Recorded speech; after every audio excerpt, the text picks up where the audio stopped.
Hello दोस्तों, आज मैं आपके लिए फिर से एक वीडियो लाई हूँ और आज की वीडियो का टॉपिक है प्रेजेंट कॉन्टिन्यूअस टेंस। इससे पहले मैंने प्रेजेंट इंडेफिनिट टेंस का एक वीडियो अपलोड किया है और आज मैंने प्रेजेंट कॉन्टिन्यूअस टेंस के बारे में बताया है।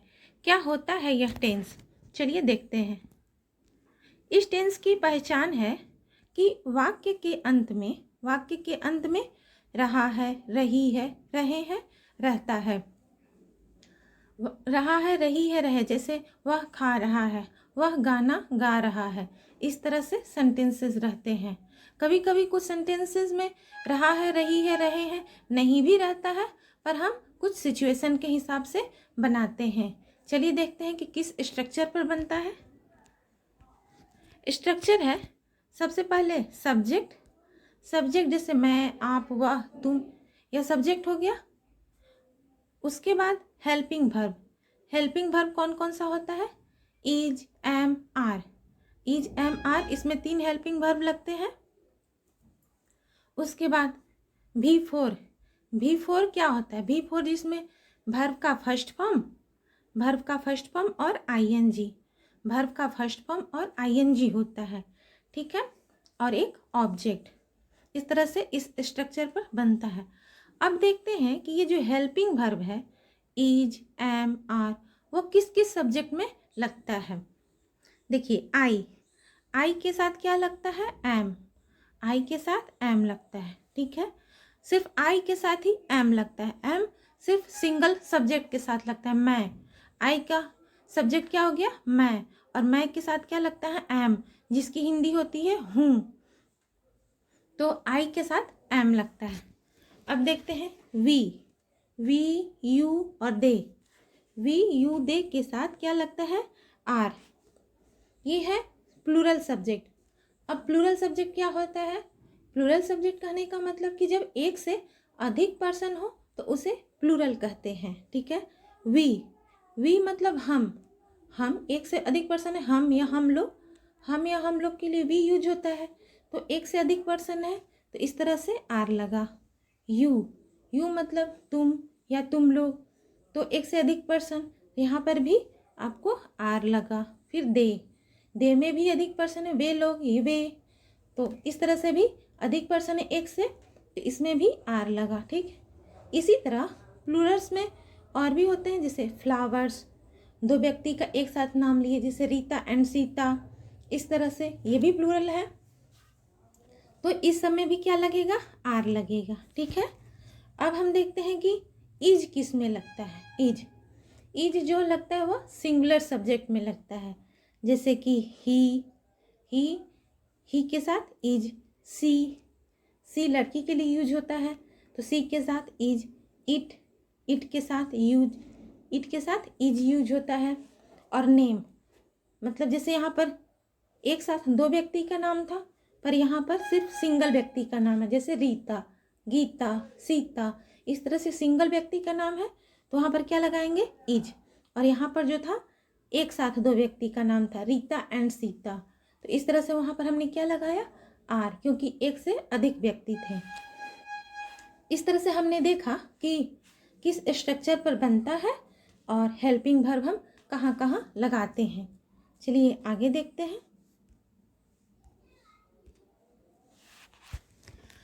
ये जो कॉन्टिन्यूअस टेंस है टेम्पोररी वर्क के लिए यूज होता है। जैसे टेम्पोररी वर्क क्या होता है कि मतलब कुछ देर हम काम किए, वो टेम्पोररी।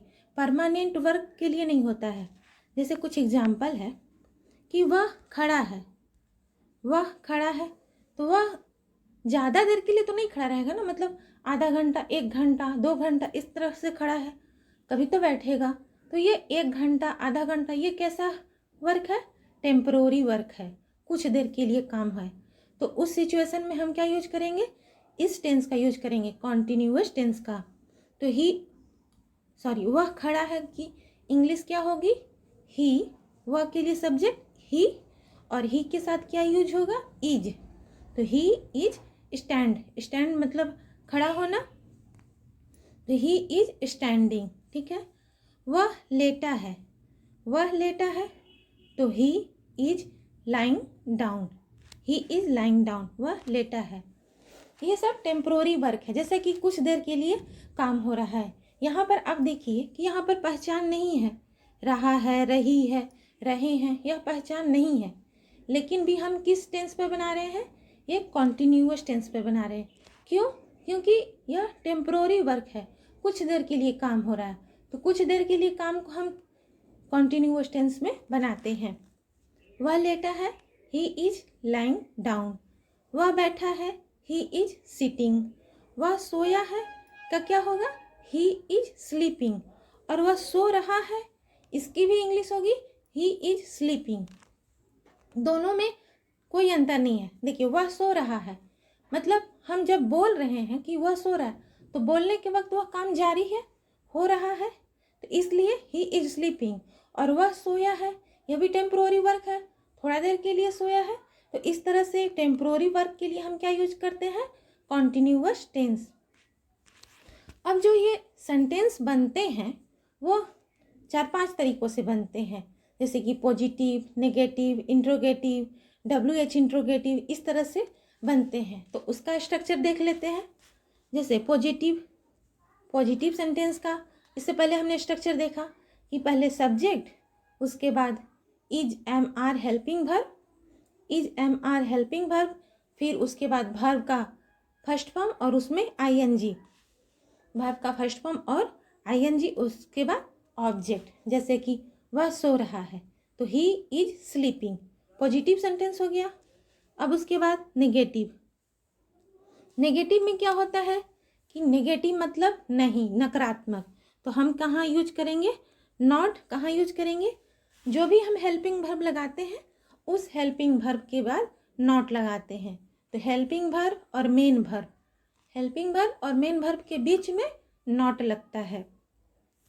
तो नेगेटिव सेंटेंस जैसे वह नहीं सो रहा है, वह नहीं सो रहा है, तो इसकी इंग्लिश क्या होगी? ही इज हेल्पिंग वर्ब लगा, तो इज के बाद क्या लगाएंगे? Not.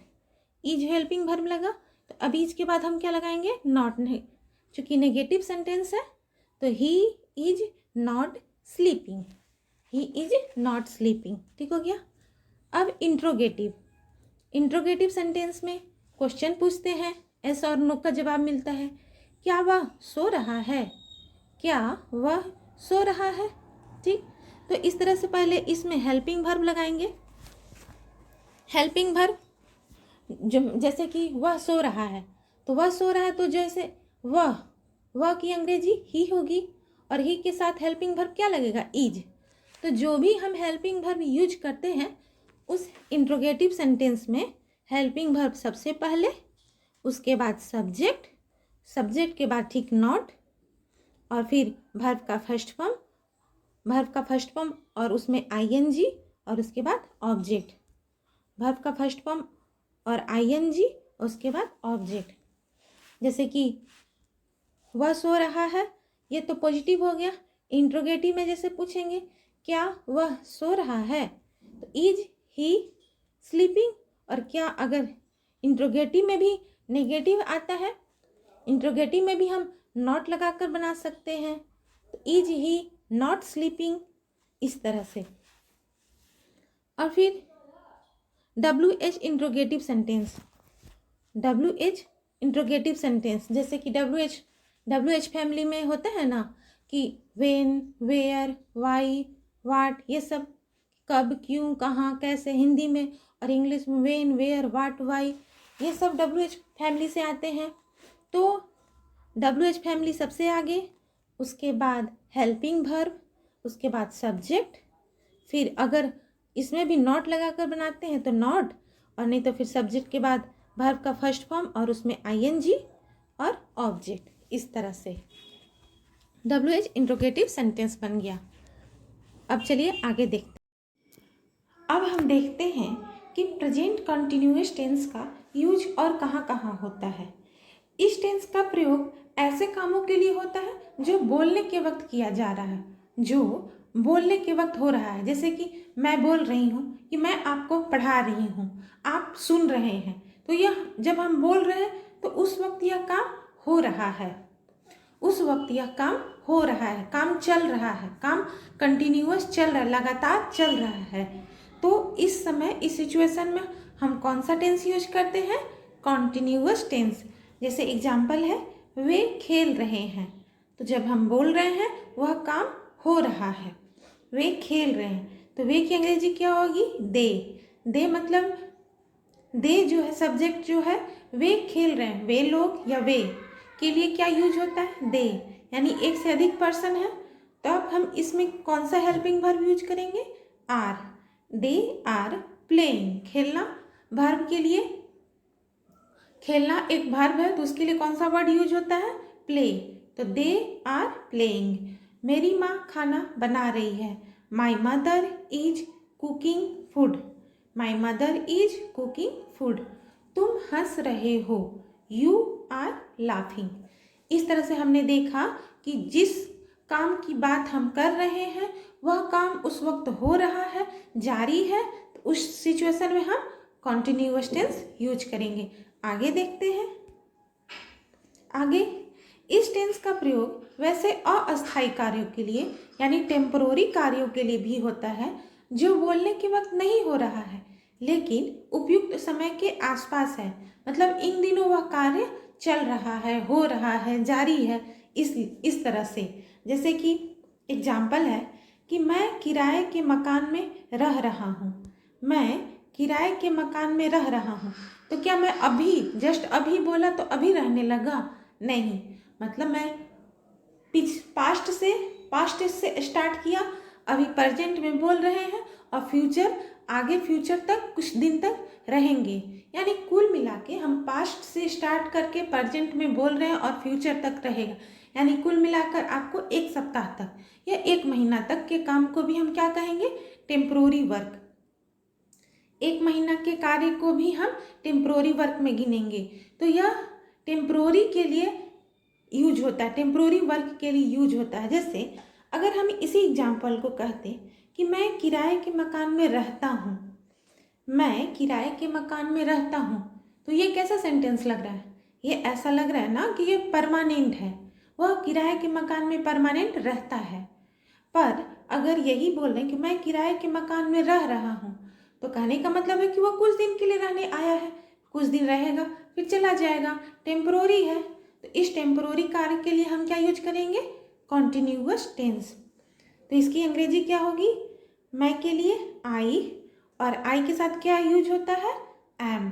I am living in rented house.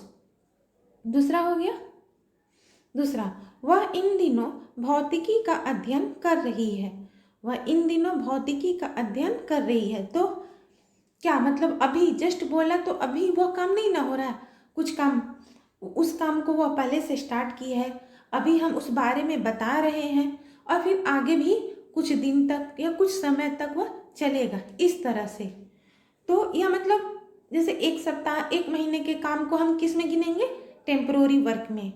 तो वह इन दिनों भौतिकी का अध्ययन कर रही है कि इंग्लिश क्या होगी? She is studying. अध्ययन करना वर्ब हो गया, स्टडी में आईएनजी जोड़ेंगे। She is studying physics these days. तीसरा है, वह इस समय एक स्वेटर बुन रही है। वह इस समय एक स्वेटर बुन रही है, तो she is knitting a sweater at present. She is knitting a sweater at this time या एट प्रेजेंट। हो गया। अब आगे देखते हैं। और अब जो है कि फ्यूचर में भी कोई प्रोग्राम होता है, जैसे फ्यूचर, आधे घंटे में भी फ्यूचर हो जाएगा, एक घंटे में भी, एक दिन का भी फ्यूचर होता है, इस तरह से। तो फ्यूचर में हम अगर कोई प्रोग्राम बनाते हैं तो उसको भी हम कॉन्टिन्यूअस टेंस में ही बनाएंगे, उसको कॉन्टिन्यूअस टेंस में ही लिखते हैं। जैसे कि वह आज शाम गाना गा रही है, आज शाम की बात हो रही है, तो वह आज शाम गाना गा रही है। तो इसको इंग्लिश में कैसे लिखेंगे?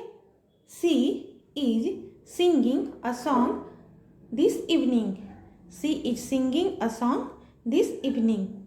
वह आज रात चेन्नई जा रहा है, तो he is going to Chennai tonight. He is going to Chennai to night.